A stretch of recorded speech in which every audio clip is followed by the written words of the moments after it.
ప్రియమైన దేవుడి బిడ్డలారా, మనము యేసు ప్రభువారిని రాజుల రాజు ప్రభుల ప్రభు అని అంటున్నాము. మరి ఆది కాండం నుంచున్న యెహోవా తండ్రి యావే ప్రభు రాజుల రాజు ప్రభుల ప్రభు కాదా? ఈ ప్రశ్నకి సమాధానము పరిశుద్ధాత్మ దేవుడు మనతో పంచుకోవాలని ఆశపడుతూ ఉన్నాడు. మనందరికీ తెలుసు ప్రభుల ప్రభు ఎవరు, రాజుల రాజు ఎవరు? యేసు ప్రభుల వారు. అదేవిధంగా పోప్ పయస్ అంటే 11వ భక్తినాథ పోపు గారు 1925 నుండి ఇది ప్రకటించారు. అదేవిధంగా మనం అందరం కూడా కన్నతల్లి అయిన కథోలిక శ్రీ సభ మనకు వివరించిన విధంగా మనము కొనియాడుతూ ఉన్నాం ఈ పండగ. ఇప్పుడు మామూలుగా ఈ రోజుల్లో మనం చూస్తూ ఉన్నాం, సీఎం అయినా ఏ పిఎం అయినా లేకపోతే ఏ గవర్నర్ అయినా ఇంకెవరైనా కూడా ఈ లోకంలో 5 ఏళ్ళు లేకపోతే 3 ఏళ్ళు వాళ్ళకి కేటాయించిన ఆ యొక్క కాల పరిమితి వరకే వాళ్ళ యొక్క పొజిషన్ అనేది ఉంటుంది. అంటే అది ఏ పొజిషన్ అయినా కానివ్వండి ఈ లోకంలో. కానీ యేసు ప్రభుల వారి యొక్క పొజిషన్ ఈ లోకానికి సంబంధించింది కాదు. ఇదిగో పరలోక భూలోక ముల్లోకాలకి అధిపతిగా ఉన్న యేసు ప్రభుల వారిని రాజుల రాజుగా ప్రభువుల ప్రభువుగా ప్రకటించింది ఎవరు బైబిల్లో అని అంటే గనక ఫిలిప్పీలకు రాసిన లేఖ 2వ అధ్యాయము 8వ వచనం నుంచి చూడండి. ఆయన అన్ని విధముల మానవ మాతృడై ఉండి అంతకంటే వినయము కలవాడై మరణము వరకు సిలువపై మరణము వరకును విధేయుడాయను. ఆయన అంటే ఇక్కడ యేసు ప్రభుల వారు ఎప్పటి వరకు వినయముతో ఉన్నాడు, ఎప్పటి వరకు మానవ మాతృడై ఉన్నారు అని అంటే గనక స్లీవలో మరణించేంత వరకు ఉన్నారు అని వాక్యం సెలవిస్తుంది. అదేవిధంగా ఇందులో ఒక గొప్ప వచనం ఏంటంటే వినయము గలవాడయ్యను. ఈ వాక్యం గుర్తుపెట్టుకోండి. దాని తర్వాత 9వ వచనంకి వస్తే ఎందువలననే వినయము విధేయత మానవుడైనప్పటికీ శోధనలు ఉన్నప్పటికీ ఈ యొక్క పాప శరీరం మనందరికీ ఇప్పుడు ఈ యొక్క శరీరము ఒక గొప్ప ఏమంటారండి సాతాను మనతో యుద్ధము చేయడానికి దానికి ఒక ఆయుధం కావాలి. అదేంటంటే మన శరీరమే. మనము పాపముతో యుద్ధము చేస్తున్నాము, మన శరీరముతో యుద్ధము చేస్తున్నాము. కాబట్టి ఈ శరీరముతో యుద్ధము చేయలేక మనం అలసిపోతున్నాము. కానీ యేసు ప్రభుల వారు పుట్టినప్పటి నుండి 33.5 ఏళ్ల వరకు పరిచర్య అయిపోయిన తర్వాత కూడా చనిపోయేంత వరకు చనిపోయేటప్పుడు కూడా శోధన వచ్చింది. అయ్యా ఇదిగో నేను ఇది నా వల్ల అవుతుందా, ఈ పాత్రను నేను తాగగలుగుతానా అనే ఒక ఆలోచనలో కూడా యేసు ప్రభుల వారు వెళ్ళిపోయినారు. ఎందుకు అంటే మానవ శరీరము కాబట్టి యేసు ప్రభుల వారిది. కాబట్టి యేసు ప్రభుల వారు మొట్టమొదటిగా మనం ఆలోచించాలి, కంప్లీట్గా సంపూర్ణముగా యేసు ప్రభుల వారు మానవుడు. ఇది మనం మొట్టమొదటి పాయింట్ గుర్తుపెట్టుకోవాలండి. సంపూర్ణముగా యేసు ప్రభుల వారు మానవుడే. కాబట్టి దేవుడు ఏం చెప్తున్నాడంటే మానవుడైనప్పటికీ వినయము గల జీవించినాడు మరణము వరకు. ఎప్పటి వరకు? సిలువ మరణము వరకు విధేయుడై జీవించినాడు. ఎవరికి? దేవుడికి. కాబట్టి 9వ వచనం దేవుడు అంటున్నాడు, అందువలననే దేవుడు ఆయనను అంటే యేసు ప్రభుల వారిను అత్యున్నత స్థానమునకు లేవనెత్తి అన్ని నామముల కంటే ఘనమగు నామమును ఆయనకు ప్రసాదించెను. అయితే ఈ లోకంలో మనం ఇప్పుడే చెప్పుకున్నాం, సీఎం పిఎం లేకపోతే మోడీ ఇంకెవరైనా ఉంటే ఏంటంటే ఈ లోకం వరకు ఆ పేరు ప్రతిష్టలు లేకపోతే అధికారము. కానీ ఎవరో పైన అధికారి ఇవ్వలేదండి. యేసు ప్రభువుకి ఎవరు ఇస్తున్నారంటే ఇదిగో తండ్రి, మన తండ్రి భూమి ఆకాశమును సృష్టించిన యెహోవా తండ్రే ఇదిగో యేసు ప్రభువు వారికి ఒక నామాన్ని ఇస్తూ ఉన్నారు. అయితే ఆ నామం ఏంటి అంటే మనందరికీ తెలుసు యేసు నామము అని. అందువలననే 10వ వచనము, అందువలననే పరలోక భూలోక పాతాళ లోకము యందలి సమస్త జీవులను క్రీస్తు నామమునకు మోకాలు వంచి వినతులు కావలెను. అందువలననే పరలోక భూలోక పాతాళ లోకమందలి సమస్త జీవులను క్రీస్తు నామమునకు మోకాలు వంచి వినతులు కావలెను.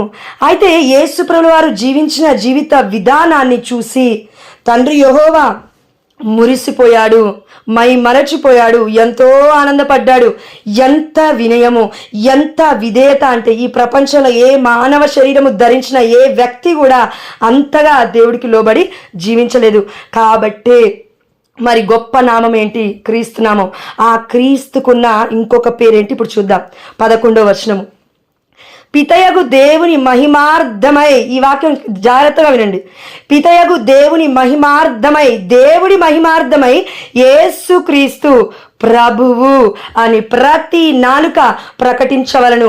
దేవుడు ఏం చెప్తున్నా అంటే, ఇదిగో యేసు ప్రభువారు అక్కడ ఉన్నారు, యేసు ప్రభువారు ఇక్కడ ఉన్నారు. యేసు ప్రభువారు మానవ మాతుడు అయినప్పటికీ సంపూర్ణమైన మానవుడు, సంపూర్ణమైన దైవత్వం కలిగిన దేవుడు అని వాక్యం సెలవిస్తుంది. ఎందుకు అంటే, పితయగు దేవుడి మహిమార్థమై, దేవుడు ఇప్పుడు ఏం ప్రకటిస్తున్నా అంటే, మీ కళ్ళ ముందు మొన్నటి వరకు వచ్చి ఉన్నది ఎవరంటే యేసుక్రీస్తు ప్రభువు అని ప్రతి నాలుక ప్రకటింపవలన. అంటే జీసస్ క్రైస్ట్ ఈజ్ లార్డ్ అని ఉంటుందండి ఇంగ్లీష్ బైబిల్లో.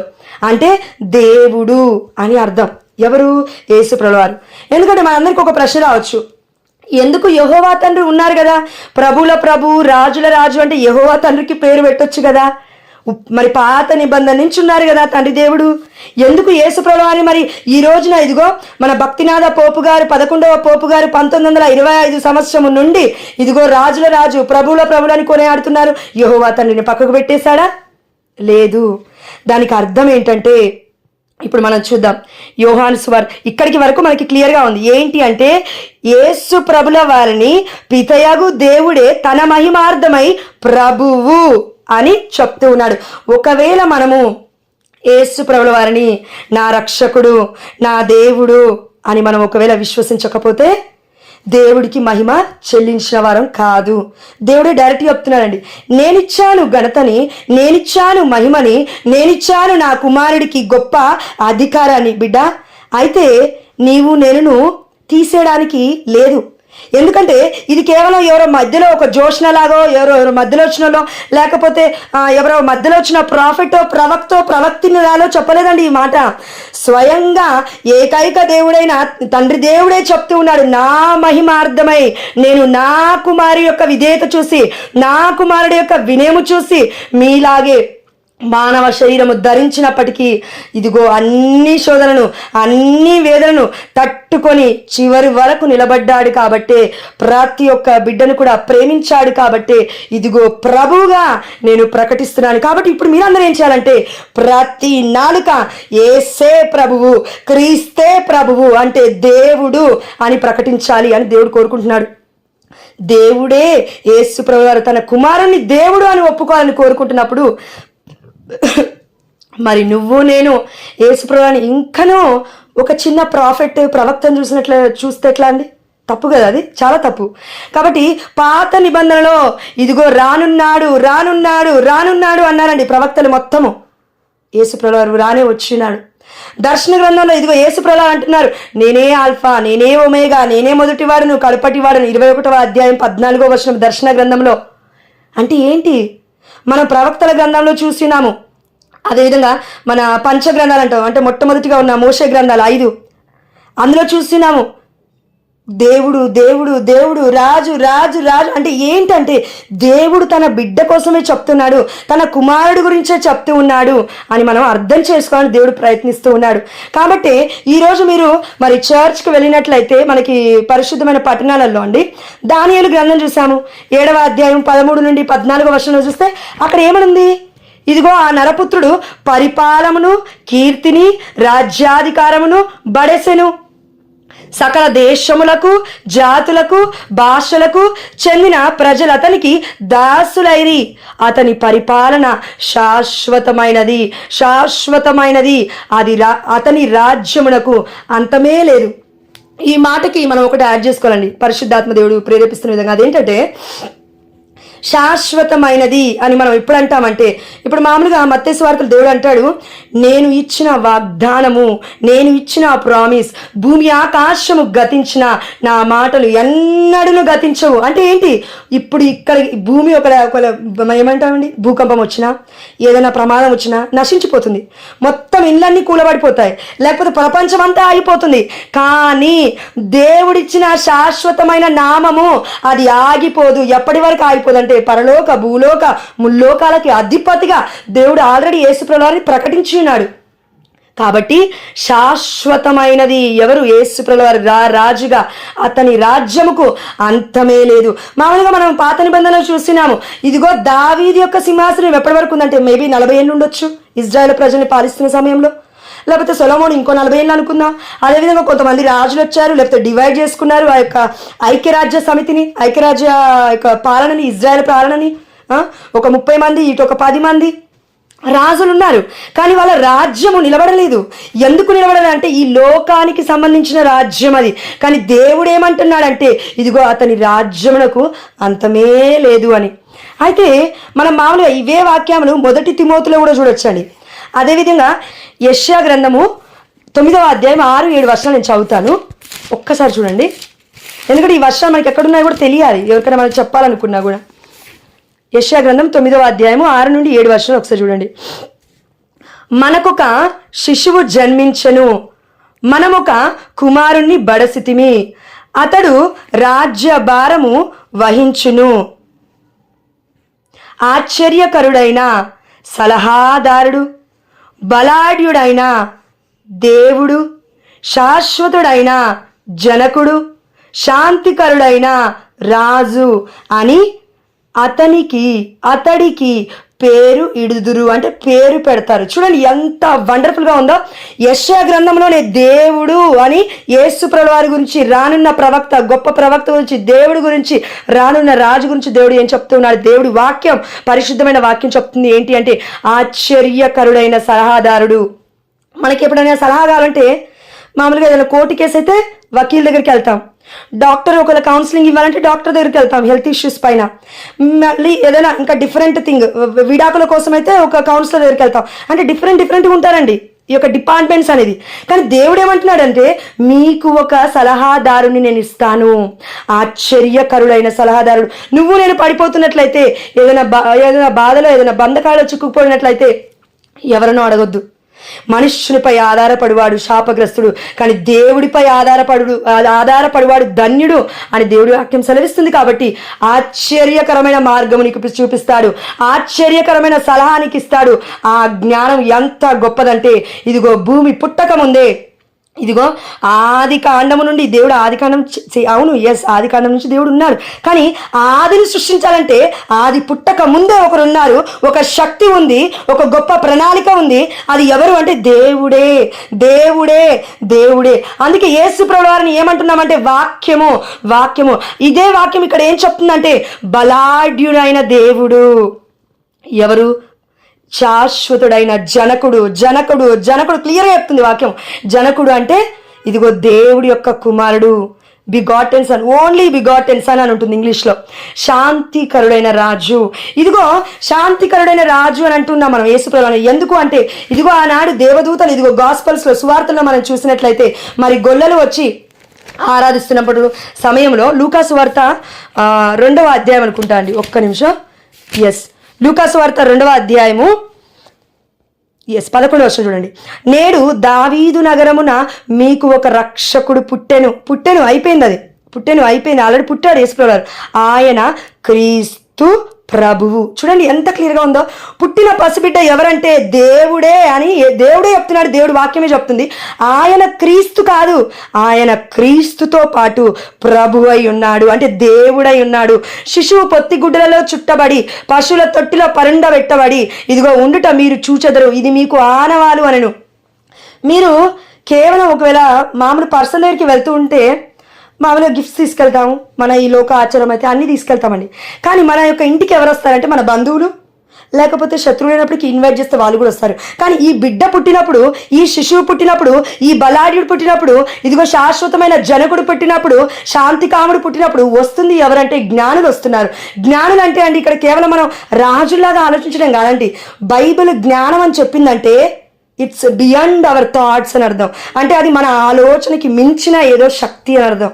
ఎందుకంటే యేసు ప్రభువు వారే ఆ శక్తి అయి ఉన్నారు, యేసు ప్రభువు వారే జ్ఞానమై ఉన్నారు. భూమి ఇదిగో సృష్టించబడాలి, ఒక్క మాట చేత ప్రపంచం మొత్తము ఇదిగో సృష్టింపబడాలి. అంటే జ్ఞానం కావాలి, విజ్డమ్ ఆఫ్ గాడ్. ఎక్కడి నుంచి వచ్చింది విజ్డమ్ ఆఫ్ గాడ్ అంటే దేవుడి నోటి నుండి వచ్చింది. అంటే ముందు ఉన్నాడు, ఆది ముందు నుండే ఉన్నాడు, ఆది పుట్టినప్పటి నుంచి కాదండి. ఇది మనకు అర్థం కావాలి. కాబట్టే నాకు లేకపోతే మీకు ఎవరికైనా బిడ్డలు పుడితే, మరి పిల్లలు పుడితే మన కళ్ళకి రాజే. మరి అక్కడ జ్ఞానులకే దేవుడు రాజు అంటున్నాడు. యూదుల ఇదిగో పుట్టిన శిశువు ఎక్కడ, యూదుల రాజుగా పుట్టిన శిశువు ఎక్కడ అని అడుగుతున్నారండి. ఎవరండి అడిగింది? అక్కడ అడిగింది జ్ఞానులు, జ్ఞానులు, జ్ఞానులు. మీ జ్ఞానము, ఈ లోక జ్ఞానము గతించిపోవును, కానీ పరలోకమందున్న వస్తువులపై ఉన్న మీ జ్ఞానము గతించిపోదు అని దేవుడు అంటున్నాడు. కాబట్టి జ్ఞానము కావాలంటే సొలొమోను జ్ఞానము ఎక్కడి నుంచి వచ్చిందండి సొలొమోనికి? ఇదిగో సొలొమోను జ్ఞానగ్రంథం 7వ అధ్యాయం 7వ వచనం సెలవిస్తుంది, అయా నేను నిన్ను ప్రార్థిస్తూ ఉన్నాను, దేవుడి నుండి నాకు జ్ఞానము వస్తుందని, నాకు వివేకం వస్తుందని.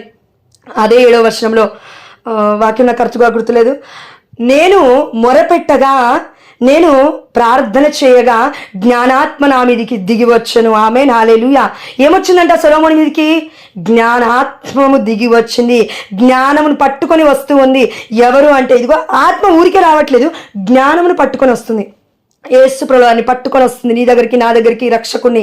ఎప్పటి నుంచి అంటే ఆది కాండం నుంచి. అందుకే మమ్ము పోలి మిమ్మల్ని చేస్తాము, మమ్ము పోలి ఆదామును చేస్తా అన్నాడు దేవుడు, యావే ప్రభు. కాబట్టి ఇక్కడ కేవలం నీకు నాకు పిల్లలు పుడితే మేబీ ఆ కుటుంబ సభ్యులు వస్తారు, కానీ ఇక్కడ జ్ఞానులు వస్తున్నారు. అదేవిధంగా తక్కువగా ఇప్పుడు మీకైనా నాకైనా పిల్లలు పుడితే గొర్రెల కాపరిని పిలుస్తామండి. మన ఇప్పుడు కరెక్ట్ చెప్పాలంటే పని మనుషుల్ని, లేకపోతే ఇంకా బెగ్గర్స్ అంటే అడుక్కునే వాళ్ళని మనం పిలుస్తామా? పిలవము. అంత గొప్పగా ఎవరో పిలవని. అది పిలవడం అంటే ఇంకా అద్భుతమే అని చెప్పాలి ఈ లోకంలో. ఒకవేళ నీ ఇంటికి ఒక 10 మంది పెద్ద పెద్ద వాళ్ళు వస్తున్నారు, లేకపోతే ఇంకెవరో వస్తున్నారు, రాజకీయవేత్తలు, లేకపోతే నీకు 1 కోట్ల ఆస్తి ఉంది, 1 లక్షల అధికారులు నీ ఇంటికి వస్తున్నారు నీ బిడ్డను చూడడానికి, లేకపోతే ఏదో ఇవ్వడానికి కానుక. కానీ నువ్వును నేను ఒకవేళ ఆ ప్లేస్లో ఉంటే పిలుస్తామా? గొర్రెల కాపరుని పిలవము. కానీ దేవుడు ఇటు జ్ఞానులు అనబడుతున్న అధికారము చూపిస్తున్నాడు, జ్ఞానము చూపిస్తున్నాడు. గొప్ప ఇదిగో పరలోకం నుండి వస్తున్న జ్ఞానమే, ఇదిగో విజ్డము చెప్తున్నాడు. అదేవిధంగా లోతింగ్ అంటే చాలా తక్కువ, చాలా హీన స్థితిలో ఉన్న వారిని కూడా చూపిస్తూ ఉన్నాడు.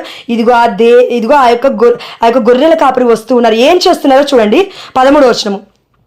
వెంటనే ఆ దేవదూతతో పరలోక దూతల సమూహము ప్రత్యక్షమై, ఇదండి వండర్ఫుల్ వర్డ్, పరలోక దూతల సమూహము ప్రత్యక్షమై. అంటే యేసు ప్రభువారు ఈ లోకానికి సంబంధించిన వారైతే, యేసు ప్రభువారు కేవలం ఇక్కడ మట్టుకే ఉండాల్సిన వారైతే, అవును మనుష్య స్వరూపుడు, ఇదిగో మనుష్య కుమారుడు, కంప్లీట్గా మానవ రూపాన్ని ధరించినవాడు, అదేవిధంగా దైవత్వము కలిగిన దేవుడి కుమారుడు, ఏకైక మహిమ దేవుడే అని చెప్తున్న వాక్యం ఇక్కడ ఉందండి. సమూహము ప్రత్యక్షమై సర్వేశ్వరుని ఇట్లు స్తుతించారు. చూడండి, వీళ్ళు ఎవరిని స్తుతిస్తున్నారు? దేవదూతలు అంటే దేవుణ్ణి స్తుతిస్తూ ఉన్నారు. ఎవరి దగ్గరికి వచ్చి స్తుతిస్తూ ఉన్నారు?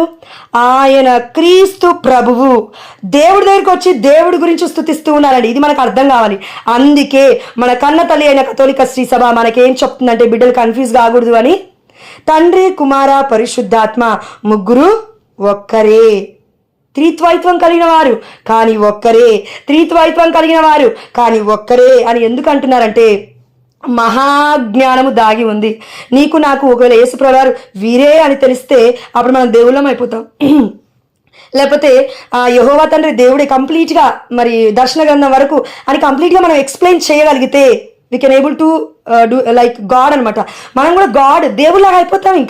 ఇంకెందుకు మనకి దేవుడి వాక్యం ఎందుకు, ఇంకా మన ఈ శ్రమలు ఎందుకు, ఈ బాధలు ఎందుకు, ఈ కష్టాలు ఎందుకు, వాక్యం వినడం ఎందుకు, గ్రూప్స్ ఎందుకు, కథోలిక శ్రీ సభలకు వెళ్ళి మనం ఎందుకు దివ్యబలి పూజకు అటెండ్ అవ్వాలంటే, ఇదిగో ఈ జ్ఞానము పొందుకోవడానికే. జ్ఞానము లోటుగా ఉంది మన యొక్క జీవితంలో. జ్ఞానం ఉంటే ప్రతిదీ సాధ్యమే. దేవుడి కృప చొప్పున ప్రతిదీ సాధ్యమే. కాబట్టి సర్వేశ్వరుని స్తుతిస్తూ ఉన్నారు దేవదూతలు. ఎక్కడ అంటే ఇంకొక సర్వేశ్వరుడి దగ్గర.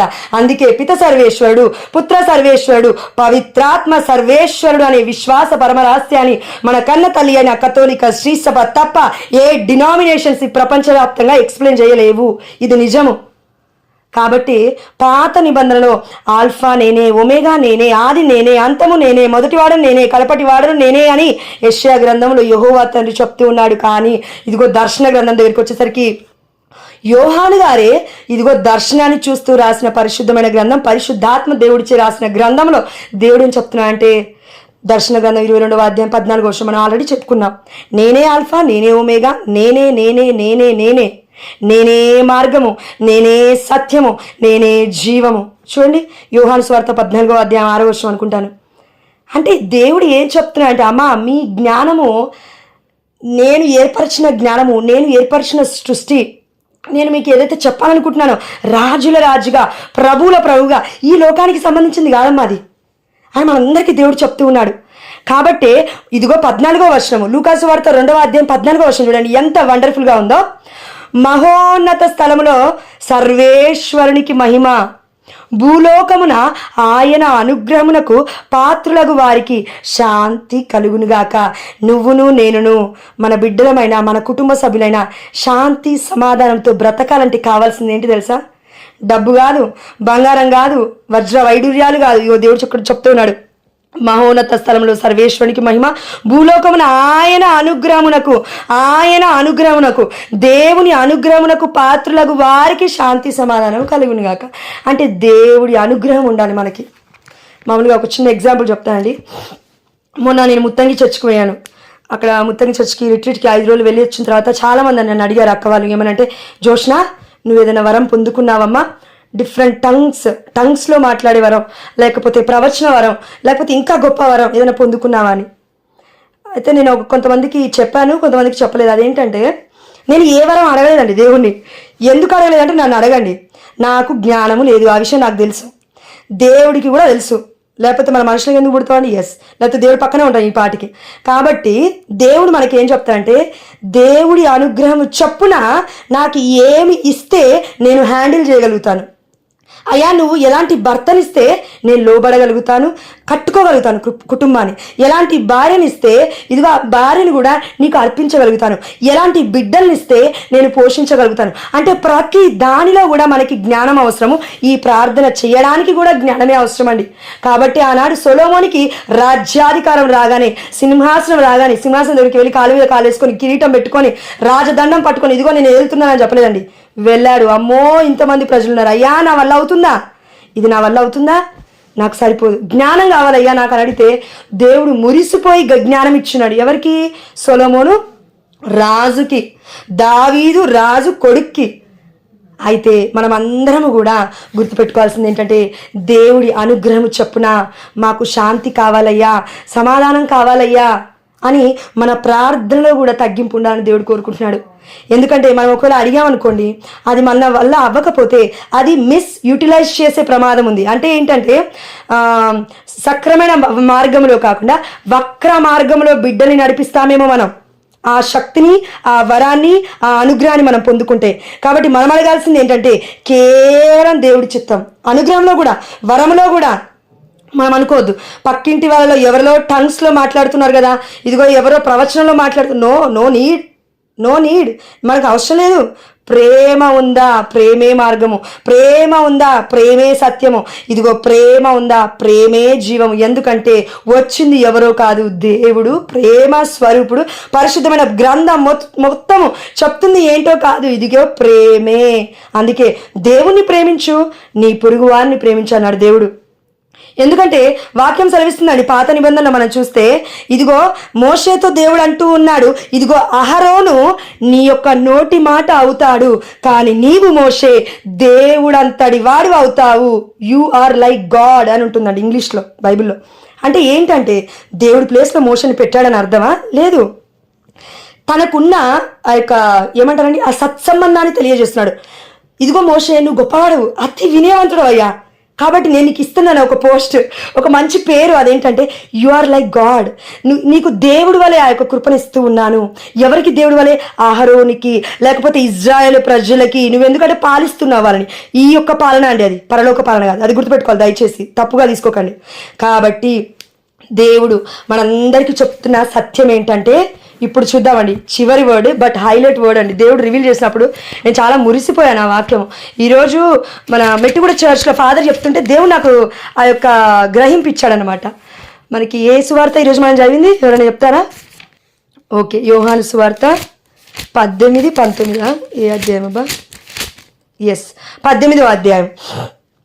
ఈరోజు ఈ వర్డ్ అండి నా కళ్ళు తెరిపించిన దేవుడి జ్ఞానం ఏంటి అంటే ఈ వర్డ్.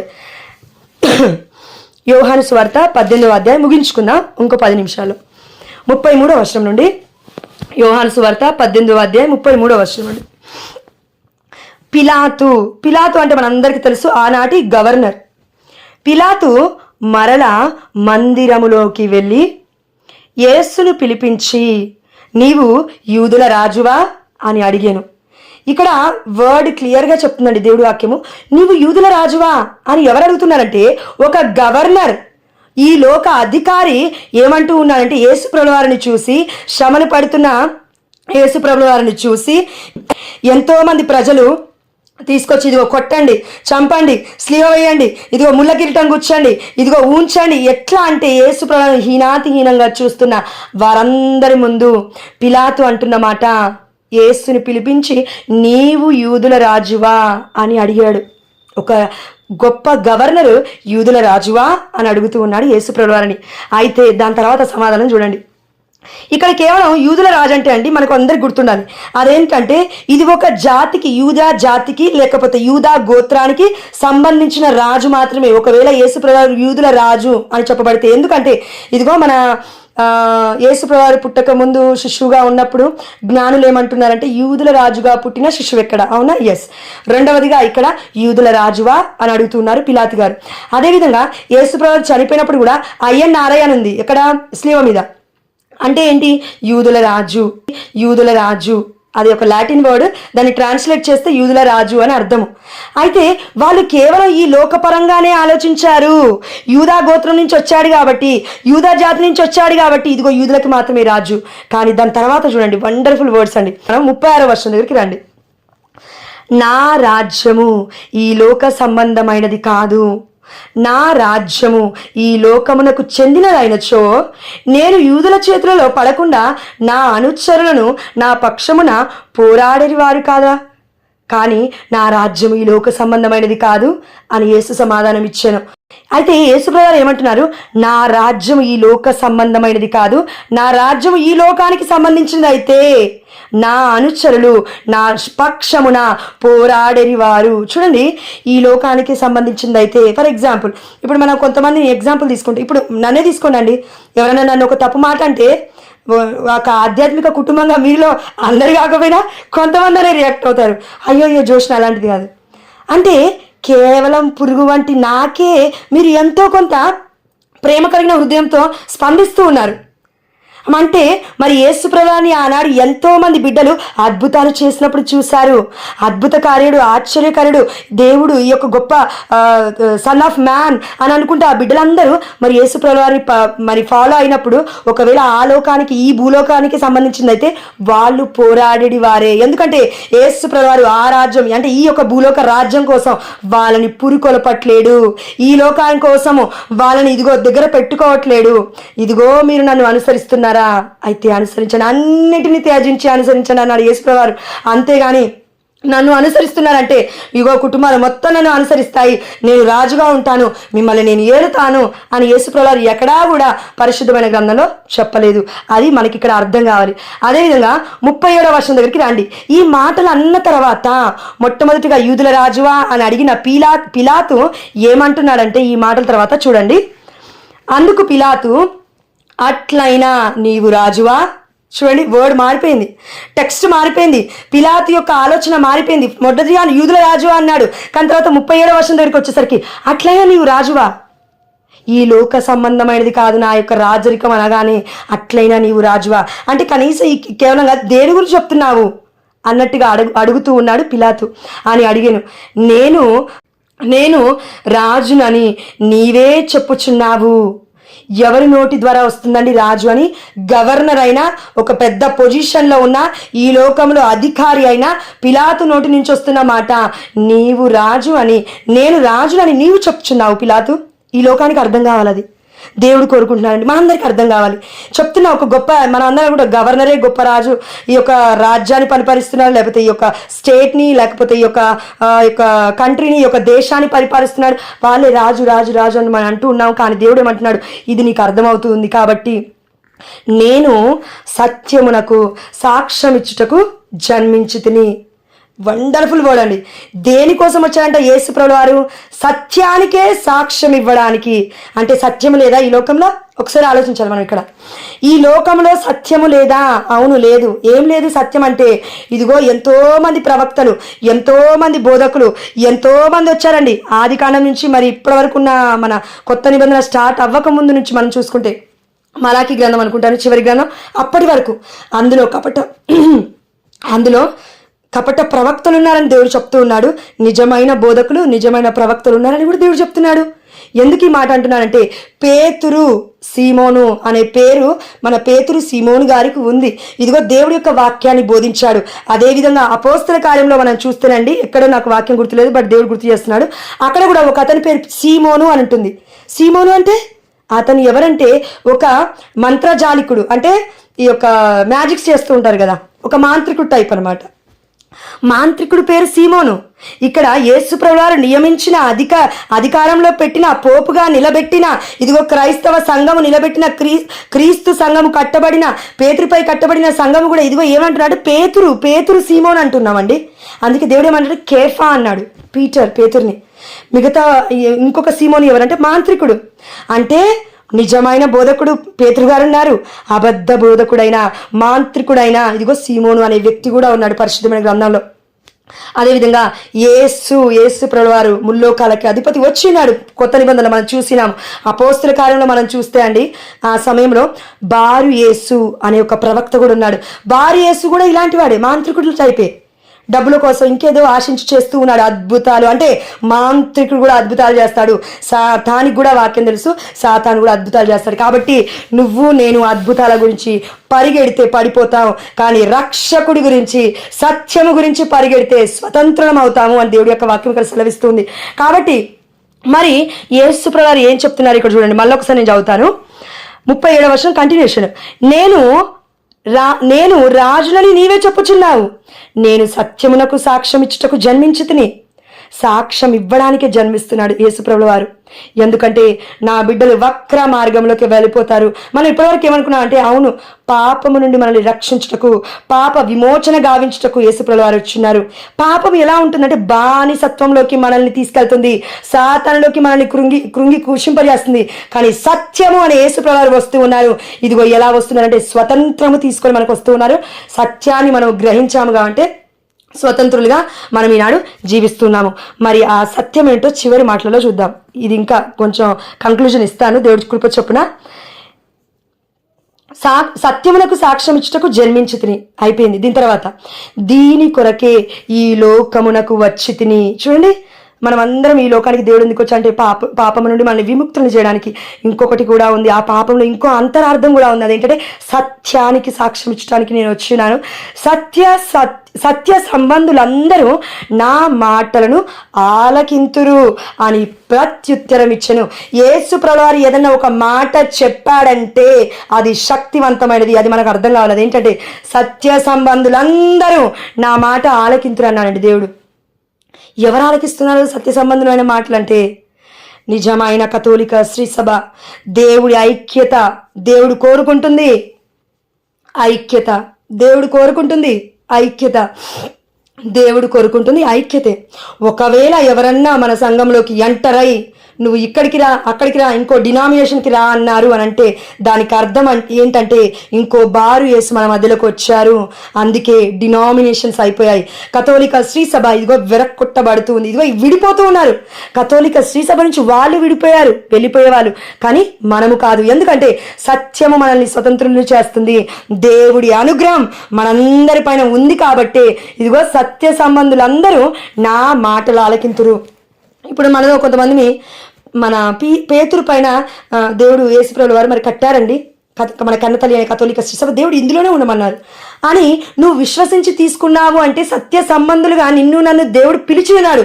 నా యొక్క సత్యంలో నువ్వు నడవమ్మా, సత్యమైన మార్గంలో ఉండమ్మా అని. కానీ ఇంకొంతమంది మనలో ఏం చేస్తామంటే సత్యమైన మార్గం ఇదైనప్పటికీ అసత్యమైన బారు యేసు వైపు వెళ్తూ ఉంటాము. ఏంటి అది? మాంత్రికుల వైపు, లేకపోతే సాతాను వైపు. అద్భుతాలు. అమ్మా, నీ జీవితం నా జీవితమే అద్భుతం, అద్భుతమైన దేవుని మనం కనుగొనడమే అద్భుతం అని మనకు అర్థం కావట్లేదు. కాబట్టి దేవుడు ఇంతగానంగా బాధపడుతున్నాడండి. ఈనాడు డినామినేషన్స్ చూసి. కాబట్టి ఐక్యత, దేవుడి ప్రేమ, బైబిల్, హోలీ బైబిల్ అంటేనే ప్రేమ, దేవుడు అంటేనే ప్రేమ, ప్రేమ స్వరూపుడు మన తండ్రి. ప్రేమ ఉంటే ఐక్యత ఉంటుంది. విరక్కొట్టబడేది ఏదైనా ఉంది, దేవుడి శరీరం నుంచి నువ్వు చీల్చేస్తున్నావు, ఒక సంఘంలాగా వెళ్ళి ఇంకో డినామినేషన్గా వేరుపడుతున్నావు అంటే దానికి అర్థం ఏంటంటే, ప్రియమైన బిడ్డ, దేవుడి శరీరాన్ని బాధపెడుతున్నావు, సంఘాన్ని బాధపెడుతున్నావు. ఇదిగో ఆనాడు పౌలుగా లేకముందు సౌలుగా ఏ విధంగా అయితే బాధించున్నాడో దేవుణ్ణి. కాబట్టి 38వ వర్షం చూడండి, హైలైట్ అండి ఇది. సత్య సంబంధులు అందరూ నా మాట ఆలకింతురు అని యేసుప్రభువు వారు చెప్పారు.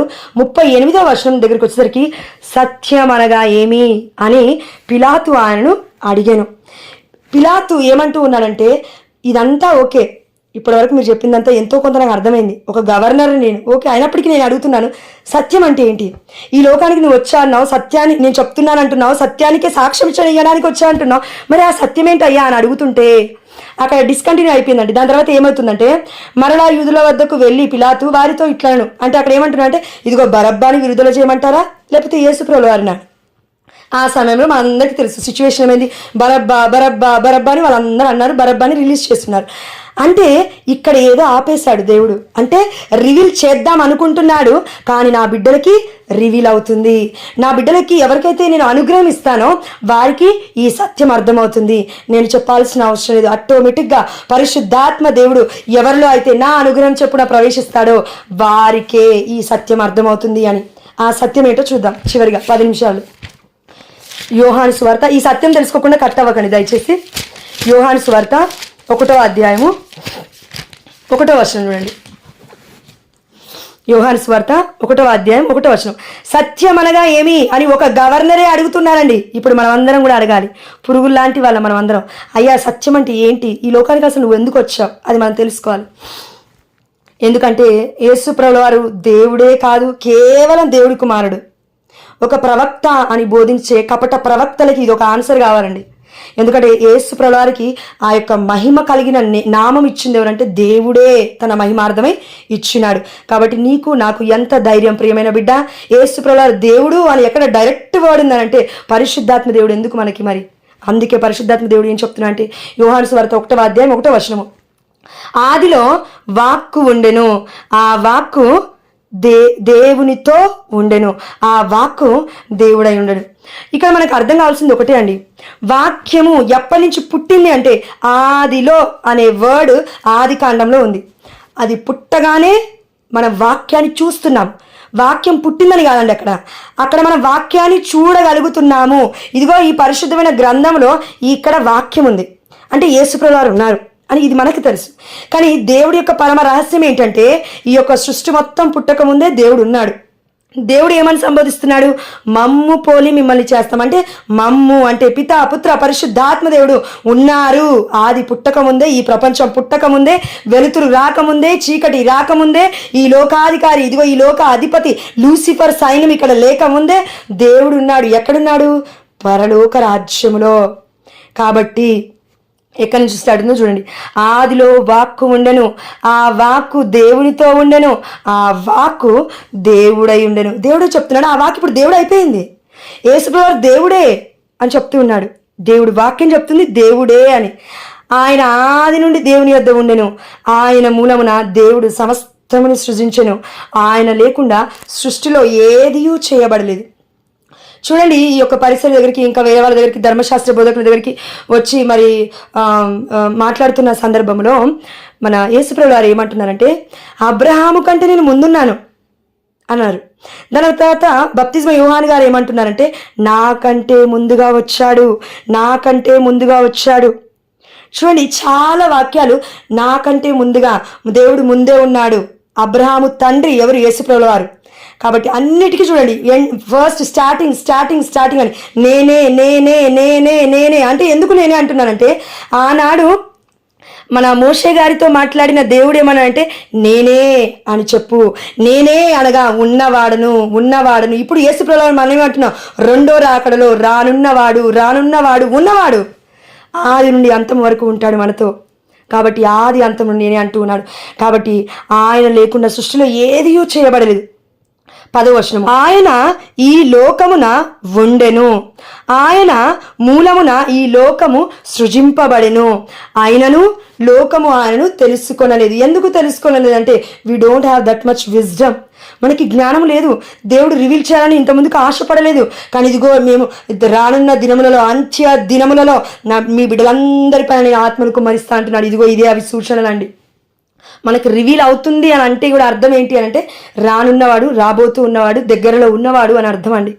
కాబట్టి చివరిగా 14వ వచనం చూడండి. ఇవి వినండి దయచేసి. ఆ వాక్కు మానవుడై మన మధ్య నివసించెను. ఆ వాక్కు మానవుడై మన మధ్య నివసించను. ఈనాడు ఎంతోమంది ఐడిల్ వర్షిప్ అంటూ ఉంటారు. అంటే ఐడాలట్రీ అంటే విగ్రహారాధన. వాళ్ళ దగ్గరికి పోయి ఒకటే అనండి మీరు, హిస్టారికల్ ఎవిడెన్సెస్ ఉన్నప్పుడు, నెహ్రూ గారు ఉన్నప్పుడు, మదర్ తెరీసా ఉన్నప్పుడు, ఇంకెంతోమంది ఉన్నప్పుడు, మరి 2000 సంవత్సరాల ముందు యేసుప్రభువారు పుట్టారు అని పరిశుద్ధమైన గ్రంథం చెప్తున్నప్పుడు పరలోకం నుండి యేసుప్రభువారు కింద పడలేదు. ఇది అందరికీ తెలుసండి. అమ్మ మరియ తల్లి గర్భము ద్వారా దేవుడి యొక్క రక్షణ ప్రణాళిక ద్వారా ఈ లోకంలోకి వచ్చాడు యేసుప్రభువారు. అంటే గర్భం ఉంది, ఒక మాంసం ఉంది, శరీరం ఉంది, రక్తము ఉంది, అన్నీ ఉన్నాయి యేసుప్రభువారికి. కాబట్టి మానవుడై మన మధ్య నివసించను. We have a historical evidences, చారిత్రక ఆధారాలు ఉన్నాయి. ప్రేమైన బిడ్డ, విగ్రహం విగ్రహం విగ్రహం అంటారు. దేవుడు నిన్నే చేస్తాడు విగ్రహం. లాస్ట్ చెప్తున్నాను దయచేసి, సారీ అండి, విగ్రహం అనొద్దు. అట్స్ ఇమేజ్, హోలీ ఇమేజ్, స్వరూపం, లేకపోతే దేవుడి యొక్క ప్రతిరూపం అంతే. ఎందుకంటే కొలెస్ట్రాల్ రాష్ట్రం లేక 1వ అధ్యాయం 15వ వచనం సెలవిస్తుంది, కనబడని ఓమ్ని ప్రెజెన్స్లో ఉన్న దేవుడి ప్రత్యక్ష రూపము యేసుప్రభువారే అని.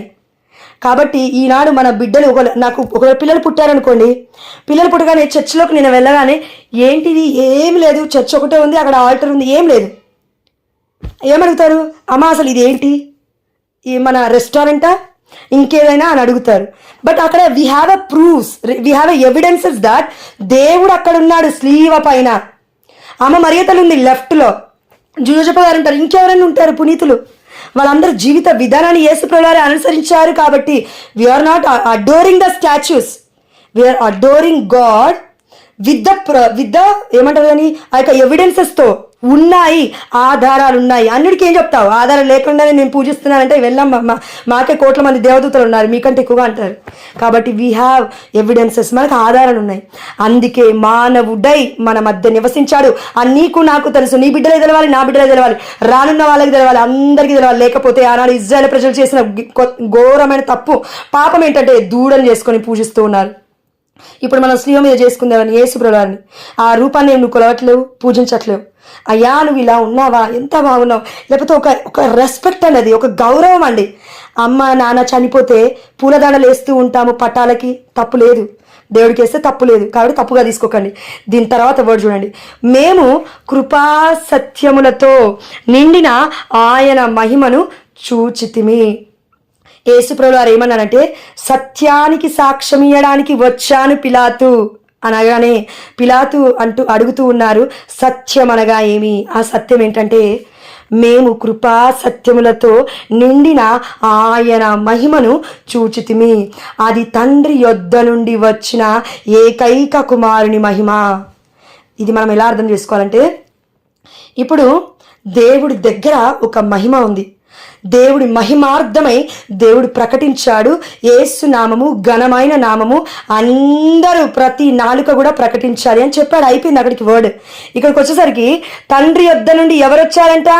ఏకైక కుమారుడు, ఓన్లీ బిగాటెన్ సన్, ఏకైక కుమారుడు వచ్చారు. ఏకైక కుమారుని మహిమ అంటున్నాడు దేవుడు.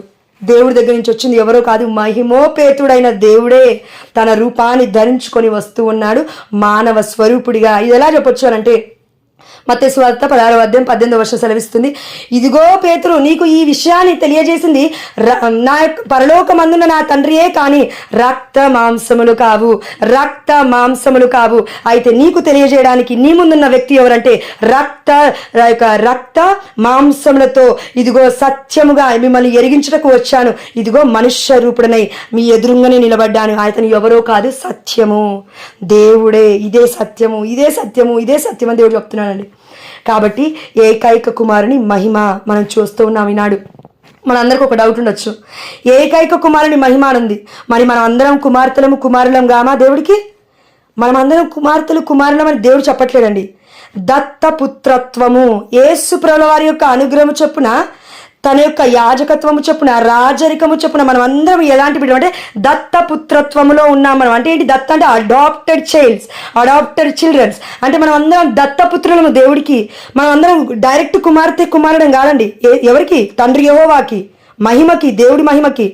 యేసు ప్రభుల వారి ద్వారా తన యొక్క రక్తము మనం పైన చిందించి మనందరినీ కాపాడు కాబట్టి కొనుక్కున్నాడు. He purchased us. మనల్ని దేవుడు కొనుక్కున్నాడు. ఎట్లా కొనుక్కున్నాడు? దేవుడి రక్తం ద్వారా కొనుక్కున్నాడు. కేవలం ఒక మానవుడి ద్వారా కొనుక్కోలేదు, దేవుడి రక్తం ద్వారా కొనుక్కున్నాడు. కాబట్టి ఇదిగో దత్తపుత్రులుగా మనం అందరం దేవుడి యొక్క బిడ్డలుగా అయ్యే భాగ్యమును మనకిచ్చినాడు. ఇదే సత్యము దేవుడు అందరికీ కూడా చెప్తూ ఉన్నాడు. కాబట్టి 17వ వచనం చూడండి. 17వ వచనం, యోహాను సువార్త 1వ అధ్యాయం 17వ వచనం. మోషే ద్వారా వసగబడినది ధర్మశాస్త్రము. దేవుడు ఇక్కడ ఏమంటున్నా అంటే ధర్మశాస్త్రము. ఇదిగో మీరు మొత్తము పాప ఊబిలో పడిపోతూ ఉన్నారు, ఇదిగో ధర్మశాస్త్రం అని మీకు పాప భారాన్ని, ఇదిగో మోయలేని భారాన్ని, ఎన్నో ఆజ్ఞలు పాటించాలనే భారాన్ని తీసుకువచ్చి ఇప్పుడు ధర్మశాస్త్ర బోధకులు లేకపోతే ఆ యొక్క పరిస్థితులు మీ పైన ఏం చేస్తున్నారంటే లేనిపోని భారాన్ని మొత్తం మోపుతున్నారు. ఎందుకు? ధర్మశాస్త్ర గ్రంథంలో, మోషే ద్వారా వసగబడిన ధర్మశాస్త్ర గ్రంథంలో, ప్రవక్తల గ్రంథాలలో మనం చూస్తే ఎన్నో ఆ యొక్క ఏమంటారండి రిస్ట్రిక్షన్స్, ఎన్నో కట్టుబాట్లు, ఎన్నో ఘోరమైన యొక్క మనకేంటంటే భారంగా, మొత్తం ఒక సఫకేటింగ్గా, అంటే ఉక్కిరి బిక్కిరిగా అయిపోతాం మనం. ఇగో వీళ్ళని ప్రేమించండి, వాళ్ళని ప్రేమించండి, ఇది చేయండి, అది చేయండి, బలులను ఇవ్వండి, 100 కోడలను తేవండి, 100 పశువులు తేవండి, ఇవన్నీ తీసుకురండి. రోజు నువ్వు పాపం చేస్తే రోజు నువ్వు వెళ్ళి బలి ఇవ్వాలి. కానీ ఇదిగో ఆనాడు మోషే గ్రంథం, అదే ధర్మశాస్త్ర గ్రంథంలో ఏదైతే నీకు పాప పరిహార బలిగా నేను ఇచ్చి ఉన్నానో, ఈ యొక్క కోడలని, జంతువులని, ఇవని అవని అవన్నీ పక్కకు పెట్టి నువ్వు ఇప్పుడు ధర్మశాస్త్రాన్ని నువ్వు మోయాల్సిన అవసరం లేదు. కొట్టివేయడానికి నేను రాలేదు, కానీ ధర్మశాస్త్రమును, ప్రవక్తల గ్రంథములను సంపూర్ణమునర్చుటకే నేను ఈ లోకానికి వచ్చినాను అని యేసు ప్రభువు వారు చెప్తున్నారు. అందుకే ఇక్కడ వాక్యం చూడండి, యోహాను సువార్త 1వ అధ్యాయం 17వ వచనం. మోషే ద్వారా వసగబడినది ధర్మశాస్త్రము, యేసుక్రీస్తు ద్వారా వచ్చినవి కృపా సత్యములు. చూడండి, కృపా సత్యములు. ఆ సత్యం ఎలా వస్తుందంటే కేవలం ఏదో సత్యం అని చెప్పట్లేదండి, కృపా సత్యము. ఈ సత్యం మనకు అర్థం కావాలంటే దేవుడి కృప కావాలి. కృప కావాలి, మనందరికీ దేవుడి కృప కావాలి. ఆ కృపే దేవుడు ఇస్తా అంటే తీసుకునే కృప, జ్ఞానము, లేకపోతే ఆత్మవరము, ఆత్మ ఫలము, ఇంకా ఏదైనా అడగడంలో తప్పులేదండి. అడగడంలో తప్పులేదు. కానీ మనం వర్తియేనా, మన లైఫ్ వర్తిగా అంటే యోగ్యకరంగా ఉందా, దేవుని మనం హోల్డ్ చేయగలుగుతామా? ఈ యొక్క జోష్న అనే బాడీ పాపములో, ఘోరమైన వేదనలో, కామపు ఆలోచనలో మొత్తం కొట్టుమిట్టాడుతూ బతుకుతూ చస్తూ లేస్తూ ఉన్నప్పుడు దేవుడు అనుగ్రహం రావాలంటే రాదు.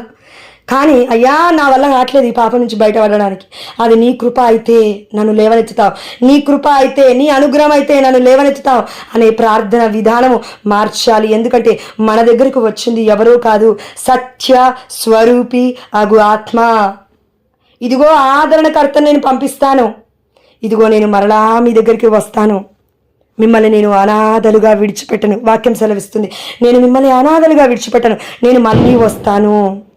మరొక ఆదరణకర్త అంటున్నాడు యేసు ప్రభువు, ఇదిగో నేను మళ్ళీ వస్తా అంటున్నాడు. అంటే ఏంటి? Double Holy Spirit in the form of God. దేవుడి యొక్క ఆత్మ సింగిల్గా లేదు, అతీతమైన శక్తి మనలో ఉంది అని మనకు అర్థం కావాలి. ఎందుకు ఈ మాట చెప్తున్నానంటే అండి, పాత నిబంధన నుంచి పరిశుద్ధాత్మ దేవుడు ఉన్నాడు. కేవలం కొత్త నిబంధన దగ్గరికి రాగానే యేసు ప్రభువు ఆదరణకర్తని పంపిస్తానంటే అది ఒకవేళ మనం అర్థం చేసుకునే విధానం ఒకవేళ రాంగ్ అయితే అది ఫూలిష్నెస్ అవుతుంది. ఎందుకంటే కొత్త నిబంధన నుండే ఒకవేళ ఆత్మస్వరూపుడు స్టార్ట్ అయితే మరి ఆనాడు పరిశుద్ధమైన గ్రంథం రాసింది ఆత్మశక్తితో కాదా? ఆది కాండ నుంచి దర్శన గ్రంథం వరకు రాసింది ఎవరు? ఆత్మ ప్రేరణ వల్ల రాశారు ప్రవక్తలు మొత్తము. అంటే ఆత్మస్వరూపుడు మొదటి నుంచి ఉన్నాడు యేసు ప్రభుల వారు. స్వరూపము, రూపము, స్వరూపము. ఎందుకంటే ఇదిగో యేసు ప్రభుల వారు సమరయ స్త్రీతోనే అండి సమరయ స్త్రీతో ఒక మాట అంటూ ఉన్నాడు. యోహాను సువార్త 4వ అధ్యాయం 16వ వచనంలో అనుకుంటాను, మీరు ఆత్మయందు సత్యమందు ఆరాధింపవలను. చూడండి ఎంత వండర్ఫుల్గా ఉందో కూడా. మీరు కేవలం ఆత్మ దగ్గర ఆపోతూ సత్యమందు మీరు ఆరాధించాలి. ఎలా? ఏంటి ఆ సత్యం? యేసు ప్రభువు వారు వచ్చారు, నీ కోసం నా కోసం బలియాగమైంది. కేవలం మానవ స్వరూపంగా, అదిగో కంప్లీట్గా మానవుడు, కంప్లీట్గా దైవ స్వభావం కలిగిన దేవుడే వచ్చినాడు అని మనకు అర్థం కావాలి. అందుకే ఆనాడు పాత నిబంధనలో దేవుడిని ఆ యొక్క మహిమ చూడడానికి వాళ్ళు ఎక్కడికి వెళ్ళారంట? కొండకి వెళ్ళారు. ఎక్కడికి? కొండకి, సినాయి కొండపైకి, హోరేబు కొండపైకి, లేకపోతే వాటర్ రావడం, జీవజల నదులు రావడం. కానీ మనం కరెక్ట్గా చూస్తే ఇప్పుడు కొండ దగ్గరికి మనం చూస్తే, కల్వరి కొండ పైన చూస్తే మనకి ఎవరు కనబడుతున్నాడు? యేసు ప్రభువారి. ఆనాడు మహిమ వచ్చింది, కొండపైకి దిగొచ్చింది. ఈనాడు మహిమ వచ్చింది. ఎవరు ఆ మహిమ? తండ్రి యొద్ద నుండి వచ్చిన ఏకైక కుమారుని మహిమ. Begotten, only son, only begotten son. కాబట్టి చివరిగా ఒక్క వర్స్తో ముగిస్తాను, దీంతో మన కన్ఫ్యూజన్ పోతుంది. ఏం బాధపడకండి. యోహాను సువార్త 1వ అధ్యాయం 18వ వచనం. ఎవరును ఎప్పుడునూ దేవుణ్ణి చూడలేదు. దేవుడి వాక్యం సెలవిస్తుంది, మీరు ఎవరూ కూడా, ప్రవక్తలే కానివ్వండి, ధర్మశాస్త్ర బోధకులే కానీ, ఇంకెవ్వరే కానివ్వండి, ఎవరును ఎప్పుడునూ దేవుణ్ణి చూడలేదు. చివరిగా మోషే గారు కూడా దేవుణ్ణి చూడలేదు. నా వీపు నువ్వు చూడగలుగుతావు మోషే, ఇదిగో నువ్వు ఆ యొక్క కొండ నెరియలలో దాక్కో, నేను చెయ్యి అడ్డం పెడతాను, నా హస్తం అడ్డం పెడతాను, అయితే ఇప్పుడు నువ్వు నన్ను ఏం చూస్తావంటే నా వెనక భాగం చూస్తాను దేవుడు. అంతేగాని నన్ను చూస్తావనలేదు. కరెక్ట్గా అర్థం చేసుకోవాలండి. ప్రజెన్స్, సన్నిధి చూస్తామని చెప్తున్నాడు దేవుడు. కాబట్టి ఎవరును ఎప్పుడునూ దేవుడిని చూడలేదు. తండ్రి వక్షస్థలమున ఉన్న జనితైక కుమారుడైన దేవుడే ఆయనను తెలియపరచును. ఇది మళ్ళీ మీరు ఈరోజు నైట్ పడుకునే ముందు ఒక్కసారి మెడిటేట్ చేసుకోండి, బాగా మెడిటేట్ చేసుకుంటే ఇది అర్థమవుతుంది. తండ్రి వక్షస్థలమున ఎవరున్నారు? దేవుడు, యేసుప్రభుల వారు ఉన్నారు. ఉన్న జనితైక కుమారుడైన దేవుడే. మళ్ళీ ఏమంటున్నాడు? దేవుడు జనితైక కుమారుడైన దేవుడే. కుమారుణ్ణి దేవుడు అంటున్నారు. దేవుడు, మళ్ళీ ఇది మనకు కన్ఫ్యూజ్ అవ్వకూడదు. జనితైక కుమారుడైన దేవుడే ఆయనను తెలియపరచును. చూడండి, దేవుడే దేవుణ్ణి తెలియపరుచుకుంటున్నాడు, కుమారుడే తన గురించి తెలియపరుచుకుంటున్నాడు. దేవుడి నుంచి దిగి వచ్చిన మహిమ ఏంటంటే దేవుడే. అందుకే అంటూ ఉన్నాడు, తండ్రి వక్షస్థలమున ఉన్న జనితైక కుమారుడైన దేవుడే. ఈ 2 వర్డ్స్ కలిపి ఉన్నాయి, కామా లేదు. మనం కేర్ఫుల్గా చదవాలి. అక్కడ కామా లేదు. కామా లేదంటే ఏంటి? కంటిన్యూషన్ ఉంది. వర్డ్ కంటిన్యూషన్ అంటే ఏంటి? జనితైక కుమారుడైన దేవుడే ఆయనను తెలియపరచు. ఎవరిని? దేవుని తెలియపరుస్తూ ఉన్నాడు. కాబట్టి యేసుప్రభువారు ఒక గొప్ప మాట అన్నారండి శిష్యుల దగ్గర. అదేంటి ఫిలిప్పు, నన్ను చూసావు, మరలా తండ్రిని చూపించు అని ఎలా అడుగుచున్నావు? చూడండి, మనం అందరం కన్ఫ్యూజ్ కాకుండా ఉండడానికి దర్శన గ్రంథం దేవుడు రాసినాడు, పరిశుద్ధాత్మ దేవుడు రాపిచ్చున్నాడు. ఆనాడు చూస్తుంది ఎవరినో కాదు, దేవుణ్ణే పరలోక రాజ్యంలో చూస్తున్నాడు. గొర్రె పిల్ల విందునే యొక్క దేవాలయంలో చూస్తూ ఉన్నారు యోహాను గారు. కాబట్టి దేవాలయం అంటే, ఆరాధన అంటే యేసుప్రభుల వారు ఉండాలి. అందుకే యేసుప్రభుల వారు ఎలా ఉంటున్నారంటే, దివ్యమైన గొర్రె పిల్ల విందుకు పిలువబడిన మీరందరూ కూడా ధన్యులే. యావే తండ్రి విందుకు పిలువబడిన వారందరూ మీరు ధన్యులే అని ఒకవేళ దర్శన గ్రంథంలో ఉంటే మనం నమ్మొచ్చండి. ఎందుకంటే ఇంతకు ముందు వాక్యంలో కూడా నేను దేవుడు ఒక్కడే అనే దానికి రివీల్ దానికి చెప్పినాను అంత ముందుకు, మీరు అందరూ కూడా ఉన్నారు అప్పుడు. ఒకవేళ మన దేవుడు ఒక్కడే అని తెలుసుకుంటే లాభం ఏంటండి? ఇప్పుడు యేసుప్రభువు దేవుడు అని తెలిసింది, లాభం ఏంటి? God want fear of the lord. దేవుడు మనకి ఇవ్వాలనుకున్న విజ్డమ్, జ్ఞానం ఏంటంటే, నీకు నాకు దేవుడు అంటే భయము లేదు, దేవుడు అంటే భక్తి లేదు. అందుకే యేసుప్రభువు వారిని, ఇదిగో చాలా మంది అన్యులు అంటున్నారు చూడండి, శవాన్ని పూజిస్తున్నారు. క్రైస్తవులు శిలువ పైన ఉంది శవం అంటున్నారు. నేను పూజిస్తుంది శవాన్ని కాదు, శవాన్ని కూడా సమాధుల నుండి లేవనెత్తగలిగిన శక్తి కలిగిన ఆది సంపూర్ణుడు, ఆది అంతమై ఉన్నవాడు. అన్నీ కూడా తన ఆధీనంలో ఉన్నాయి. నేను ఇదిగో చిటికేస్తే ఏం జరగదు, కానీ దేవుడు చిటికేస్తే పరలోక భూలోకం మొత్తము గతించిపోయి మనలో ఇంకో కొత్త భువి కూడా ఏర్పడుతుందని దర్శన గ్రంథంలో యోహాను గారు రాస్తున్నారు. కాబట్టి మనందరికీ దేవుడు ఏం చెప్పాలనుకుంటున్నా అంటే, నేను దేవుణ్ణి. చివరిగా ఇమ్మానుయేలు అనగా దేవుడు మనతో ఉన్నాడు చెప్పింది కేవలం, ఒకవేళ మరియ తల్లి చెప్పింది అనుకుందాం, జోజప్ప గారే చెప్పింది అనుకున్నా, కానీ చెప్పింది ఎవరో కాదు, పరలోకం నుండి దిగి వచ్చిన దేవదూత చెప్తుంది. ఇదిగో నీకు పుట్టబోతున్న కుమారుడు ఎవరో కాదమ్మా, లోకరక్షకుడు ఇమ్మానుయేలు దేవుడు అంటే దేవుడు మనతో ఉన్నాడు. ఇప్పుడు చెప్పండి, దేవుడే చెప్తున్నాడు, దేవుడు నేను నీతో ఉన్నానమ్మా అని. ఇంకా మనకి భయం ఎందుకు, భయాందోళన ఎందుకు, అమ్మో నా కుటుంబం ఏమవుతుందో, ఎక్కడ ఆగమవుతుంది, ఇవన్నీ ఎందుకు మనకి? దేవుడు నిజమైన దేవుని తెలుసుకుందాం మనం అందరం ధన్యులము. కాబట్టి భయపడాల్సిన అవసరం లేదు. వాక్యము చదివేటప్పుడు మనల్ని మనం దేవుడికి లోబరుచుకొని చదివితే దేవుడు తప్పకుండా మనకు రివీల్ చేస్తాడండి. కాబట్టి దేవుడు మన నుండి ఏం కోరుకుంటున్నాడంటే సత్యమైన మార్గంలో నడువు. కథోలిక శ్రీ సభలో ఉన్నావా? నువ్వు నడుస్తూనే ఇంకో 100 మందిని ఇదిగో కదిలించే శక్తి నేను నీకు ఇస్తాను. ఎందుకంటే I'm not the spirit, I'm the Holy Spirit, I'm the double spirit. అంటే ఆ యొక్క 2 అంతుల అభిషేకము మనందరి పైన ఉంది. ఆనాడు ఏలియా వెళ్ళిపోతూ ఉంటే ఎలీజా అడిగాడు, అయ్యా నువ్వు చేసే కార్యం నేను 2 అంతలుగా చేయగలుగుతానని. చేయగలుగుతావు, ఎందుకు చేయలేవు? ఇది అర్థమవుతే మనం చేయగలుగుతాము. మనం చేయము. దేవుడి కృప, దేవుడి అనుగ్రహము మనలో నుండి చేస్తూ ఉంది. కాబట్టి మనం అందరం ఈ రోజున అడగాల్సింది ఏంటంటే, రాజుల రాజు ప్రభువుల ప్రభువు అని ఊరికే ప్రకటించలేదండి యెహోవా తండ్రి. తన కుమారుణ్ణి, దేవుడే వచ్చింది ఈ లోకానికి, ఒక స్వరూపాన్ని ధరించినారు. గొప్ప దేవుణ్ణి మోసిన గర్భము ధన్యత్వము కాకపోతే ఇంకేమవుతుందండి? ఒక్కసారి మీరు ఆలోచించండి. ఈ జోష్నాకి పాపాత్మురాలకి దేవుని మోసే కృప ఉంటుందా? ఆనాడు ఉన్న రాజుల బిడ్డలకు కూడా మరి యేసుప్రభువు వారిని మోసే ఒక ధన్యత్వం ఉందా? లేదు. ఎందుకు లేదు? దేవుడి ప్రణాళిక గొప్పది. అంటే అమ్మ మరియ తల్లి, ఇప్పుడు యేసుప్రభువు వారి గురించే మనకి ఈ మాత్రాన అర్థమవుతుంటే మరి మరియ తల్లి యొక్క గొప్పతనం మనకి ఎలా అర్థమవుతుంది? అర్థం అవ్వదు. జ్ఞానం లేదు. ఏ పాస్టర్ దగ్గర ఏ వ్యక్తి దగ్గర జ్ఞానం లేదండి. అది దేవుడే రివీల్ చేయాలి. కాబట్టి అసత్యమైన బోధనల వైపు వెళ్ళకు ప్రియమైన బిడ్డ.